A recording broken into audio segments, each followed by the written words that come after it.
Yes, good afternoon. This is Harlem Network News, and I'm Terri Wisdom. And as you can see, we have our Black History Month background behind us, Harriet Tubman and, Adam Clayton Powell Jr. And the world. Harlem Network News is a new media platform, and we started at the onset of COVID, and we are still here. We are the voice and the drumbeat of Harlem, and we are really bringing news and information to you at all times. Often, major media doesn't really cover what's happening in our community, and if it's covered, we do not get the full information. One of the things as I start this show, we just put up prayers for our community. Harlem Network News, we celebrate Black History Month 365 days a year because this is us. I just want to just put out a prayer to the family of Tyree Nichols for the travesty and atrocity that has occurred. This is becoming and has been a regular in our community. And, even in this time of 2023, we still have slave masters and we still have white slave masters and Black overseers. And that's what that was. So we've got to speak truth to power. There were not only Black police officers involved in this situation, there were white police officers involved as well. And none of that was shown in the media. So we got to really understand what's happening. But on a more uplifting note, we have here today a founder and representatives of the Harlem Fine Arts Show. And that's been going on for 15 years. We are a creative people, and art is part of our healing and our blessing and our resilience. So I just want to introduce Brother Dion Clark, who is the founder of the Harlem Fine Arts Show. And Dion, just tell us who you are and whose you are. And I also want to say, I've really known Dion for many, many years, like from out in Sag Harbor, probably 8 years old. And that's another historically Black community that we've got to hold on to. So it's an honor, and, we're all connected 6 degrees of separation only, and there's only one. So thank you, Dion. So introduce yourself to the Harlem audience. Well, it's a pleasure to see you again, Terry. It's always good seeing you, and it's great to meet and greet the Harlem community again. This is going to be our 15th anniversary of the Harlem Fine Arts Show, and the Harlem Fine Arts Show is the largest traveling African diasporic art show in the United States. We've been around for quite some time, and what we do is spread a great deal of what we call cultural nutrition. We impact everyone within every community, but we have a special feeling when we speak about Harlem because of the Harlem Renaissance, because that's where all of this has really originated from, and it's been so impactful in our overall growth and the expectations from the art community itself. How the Harlem Fine Arts Show is actually started. Well, we started as what we call a small show that has grown to a very, very large show, and that has been so impactful, just not in this regionality, but throughout the United States and ultimately the world. The Harlem Fine Arts Show is a derivative of the Black Fine Art Show that used to take place at the Puck Building in Lower Manhattan. Okay. This was brought together by Jocelyn Wainwright, as well as Stedman Graham, and the whole Oprah Winfrey type of genre. All right. They put it together, and I actually was fortunate enough to work as their marketing director in regards to soliciting sponsorships and advertising opportunities, and really kind of helping set the cornerstone for that particular project. As they grew, and as we grew as an opportunity at the Puck Building, we decided to go in different directions. Jocelyn got cancer, and he's still living and he's functioning now. Graham decided to do other things in the communications industry, and Oprah became bigger and bigger, and is still absolutely strongest entities in the United States and throughout the world. We decided as a group, and it's a group of us partners, and that's Chris Roberts, Andrew Nichols, and myself. And the three of us decided, well, we needed to make sure this project didn't die. And we changed up. We changed up from being a gallery show to an artist show. And we took the show to 144th Street, right off the East Side Highway, or the FDR. Okay. It was a tremendous opportunity. We got there and we had about 500 people come into the show. It was just great because the artists were free flowing. We were sending out our great messaging. And this was the first year of the show. And along comes Gayle King. And she comes in and she buys this and she buys that. She just gives everybody some necessary energy to really show that this is just the tip of the iceberg and how we could grow. When we finished that up, we decided to find a home in the Harlem community, and that home happened to be the historic Riverside Church. And we have been there for the last 13 years. We've grown and we've grown, and what started to be a 500 consumers coming to this small art show turned out to be 10,000 and then 15,000, and then people just coming until we were busting out in the seams. But as we were busting out in the seams, we also started to try to take this message to other cities. We went to Washington, D.C. We went to Atlanta, Georgia. We went to Chicago, Illinois, Philadelphia. We started developing a traveling African diasporic art show that annually hit 4 to 5 different cities, really empowering our artists, bringing cultural nutrition, and really having a great deal of fun also. The artists became empowered by, again, being able to get the monetary compensation they needed to live. And we helped with the artists, giving instructions and ideas and learning also from the artists how they can become empowered, and how when we went into different communities, they can become economically empowered and then empower the different restaurants around the area, the parking lots, the hotels, and all to be able to really kind of build a community inside our community that was self-sufficient in itself. Over the 15 years, this has been, I think, a great impact in regards to, we've started youth empowerment programs during the 4-day show. We've started other types of entities that would really kind of make this rock and roll, to give back to the community, and more than anything else, sell Black art. So that's our little story. Wow, I love it. It's quite a story. And one of the things, for those of you who are just joining us, I'm Terri Wisdom, and this is Harlem Network News. And one of the things I love about doing Harlem Network News is I always learn something. And though I've been pretty much attending the Harlem Fine Arts Show from the beginning, I remember the Puff Building, but I didn't know about the migration and the Gayle King and all of that. So it's very empowering, and it's very important to circulate our dollars within our community.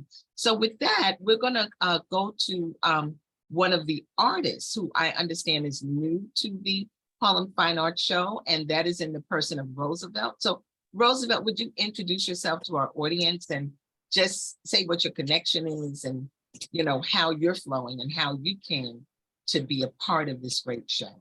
Thank you. Well, thank you. This is Roosevelt Black Rose Taylor, native of Harlem. I've been in business in Harlem, creating and commissioning work for the last 14 years. This year actually makes the 15th year that my company has been in business.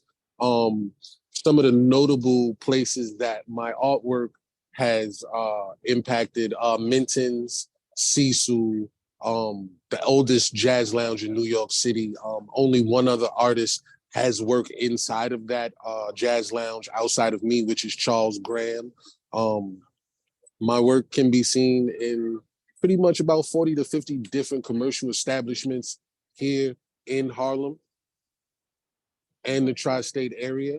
I've done work for Dapper Dan, Aretha Franklin, things like that.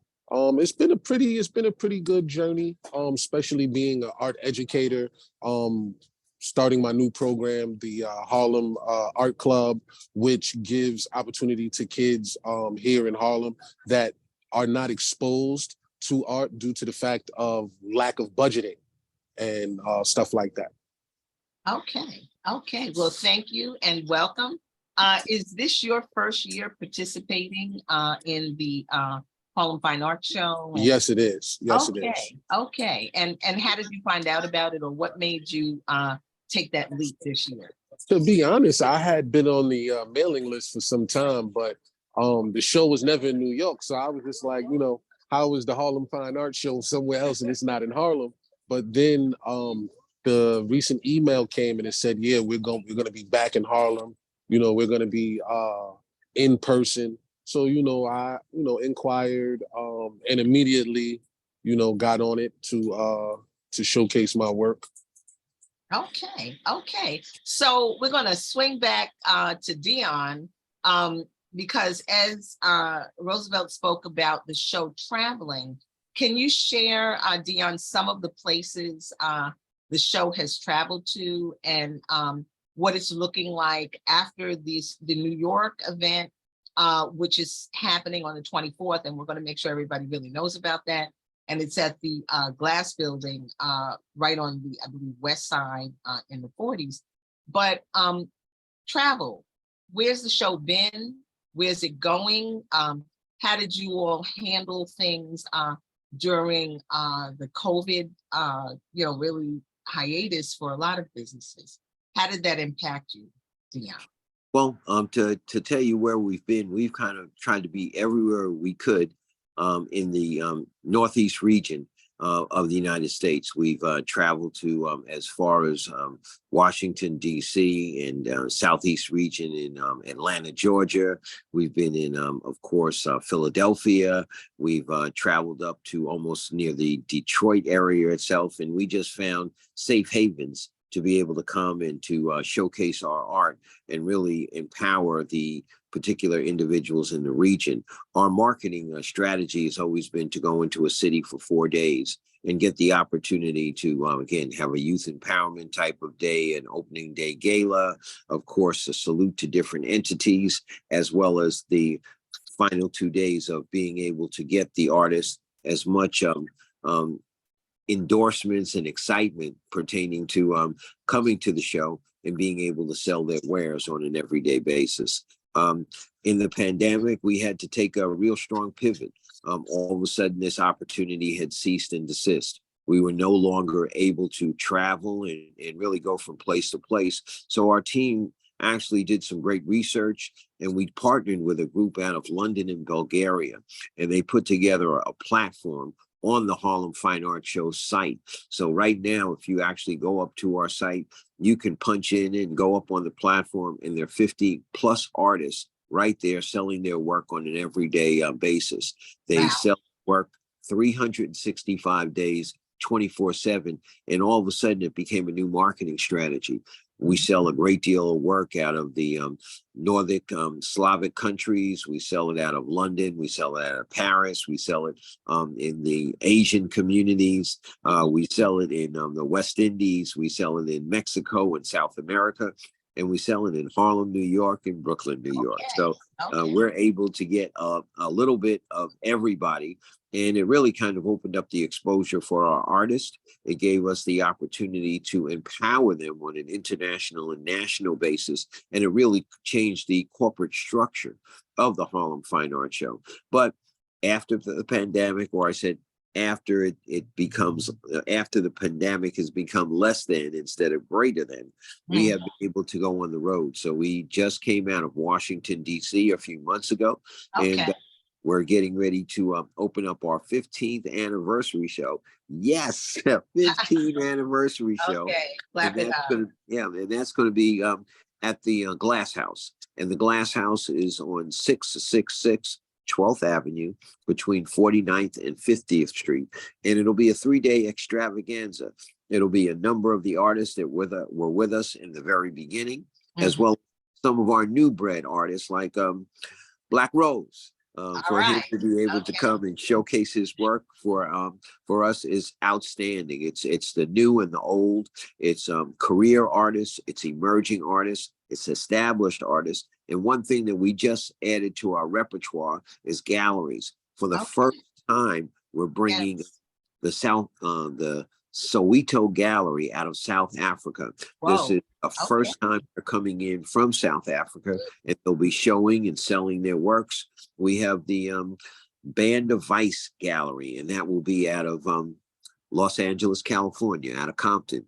We have Okay. gallery coming from the E&S Gallery out of Kentucky, Louisville. We have the Watercolor Gallery out of Memphis. And then we have some special galleries coming out of Ghana, as well as another small but impactful gallery out of Mozambique. So again, we have international and national show. We have a local show in regards to, of course, all of Harlem's artists are invited to be able to go through the jury system to be a part of this. And I want to say, Roosevelt came through that with flying colors. My man brought his work. We went back and forth. We developed a relationship. And I find that these artists are one of the true visionary types of individuals that we still have in this country, because everything is censored, but these artists' works are not censored in any way. They're able to really kind of showcase their work without any real changing of their thoughts. And that's why it's so popular. And when you come to the Harlem Fine Arts Show, it's not a stuffy atmosphere. It's a way to really kind of spread yourself out, meet and greet the artists, and really develop the type of relationships that you would like to in regards to collecting art, buying art for pleasure, and just having an enjoyable day. Okay. Well, thank you so much for sharing that. And like I said, knowledge is power. I'm Terri Wisdom. This is Harlem Network News, and learning so much about the galleries and some of the seasoned artists. I know on some of the flyers that I've seen from the Harlem Arts Alliance and Rosa Rivers. And, you know, I saw Ademola Olugbefola, you know, who is one of our, you know, iconic Harlem artists. I also, Aleathia Brown, and I saw that one of our new Harlem galleries, Kente Royal, is participating with Dodji. So very, very exciting. And I know there was the pre-show at the Dwyer Center to just give people a sneak peek. So art is healing, and we know that, and it really holds that place. Roosevelt, do you want to just share briefly? We're not going to continue for too much longer, but if you would just share briefly, you know, how you got started, and normally where your work can be. You spoke about where it is, but how you got started, you know, what your journey was, because our audience is intergenerational, and we really want to have people understand how you can become an artist, and art is a business as well. So thank you. Well, to be honest, my mother was a painter. My father was a singer. Okay. So my DNA had already been filled with the creative process. But back in the day in Harlem, growing up, you know, in the 80s and 90s, our educational system was a little different. The exposure to the art was different. There wasn't a stall on not taking kids to exhibits, galleries, symphonies, orchestras, you know, to get culture. And, you know, the District 5 area in which I grew up, you know, let alone to my family structure in Harlem, owning a church, St. James Community Church in Harlem. You know, this was something that was destined. I started my company in 2008 after I quit my job as a college intake manager. And my boss was like, yo, listen, it's time for you to do that. It's time, you know, you worked for somebody else, but the time for yourself is now. And, you know, I started, my first show was with 1199, the Bread and Roses Cultural Project downtown. Okay, yes, so I'm familiar. Yeah, Miss Bonita, good friend of mine, curated the show for me to get the space for free. And what let me know, I made $7,000 my first show. And it let me know, that, this is something that I can do. Specifically coming from Harlem, the #1 cultural place in the world. We set the trends, we set the cultures for the world. My art. So goes Harlem, so goes the world. James Right. Baldwin. So, me coming into it with what I know, the style, I was raised, fortunately to be raised by a lot of awesome individuals from Harlem. Dapper Dan being one of my mentors, growing up on his stoop, learning about the fashion and, things like that. It actually helped my artistic ability to be able to touch, not just artistically, but on a mental level of what people can see through a painting, because each one of my paintings, especially anything involving Harlem, it has a deeper story than what can be seen on the outside. Okay, well, thank you for sharing that. Dion, founder of the Harlem Fine Arts Show, back to you. What can people expect? You said, I think Friday is a gala, which people always love gathering and getting together. What's happening on Saturday? What's happening on Sunday? And what's the array of the fine arts? Because I know in the past there's been jewelry, pottery, statues, clothing. What's the gamut? Fine art on the wall. And I believe you're going to have some NFT type stuff. So if you could just explain a little bit. We're going to have news. Thank you. We're going to have a full array of the motif of the African diaspora. We'll have paintings, we'll have sculptures, we'll have unique artists, and each artist has a little story in itself. And we have over 60 or 70 booths for everybody to just go one at a time and really get these integral stories about the lives of African Americans and individuals that paint under the diaspora of African artists. I think it'll be a tremendous opportunity to get a chance to meet the individuals from Ghana. It'll be tremendous to meet the South African artists, and even it'll be a great opportunity to meet the Woodrow Nashes and the individuals that really put together some great collections. But we've also built events within events to just make it a little bit more of an enjoyable experience. We're going to have a salute to our unsung heroes, and those unsung heroes are the African-American doctors. So we've gotten together with the National Medical Association. There'll be a salute of 10 outstanding doctors on Saturday afternoon. There'll be lecture series, and there'll be an opportunity to learn how to collect art. And I know, Terry, you keep on saying an educated consumer. That's right on the button. An educated consumer knows what to buy, knows how to buy it, and knows how to really kind of put it together in an eclectic type of fashion. So again, it'll teach you how to purchase and collect art. And also we as people, in terms of African American people, general market people, multicultural people, have to learn how to pass on wealth. And that wealth management perspective is so important in our lives. So you can find out how you can purchase this art, and it can matriculate in terms of the value of it. So a piece that you buy at $7,000 or $5,000 or $3,000, 10 years from now, when you give it to your children, or 20 years, might be worth $50,000. And there's different phases in regards to how you can develop your collection process. But this is something important, and this is a way to, again, impact artists, impact yourself and your wealth, and really just get a better understanding.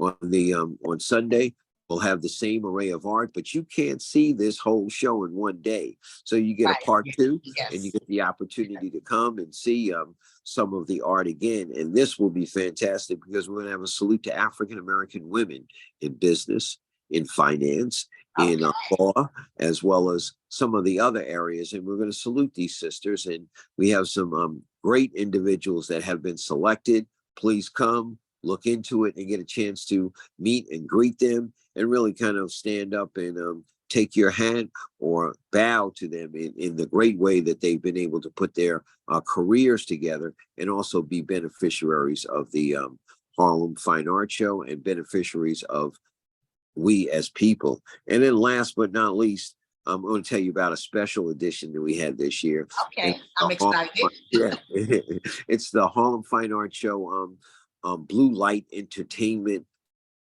After Party. And that will take place from 9 o'clock till about 1 o'clock in the morning.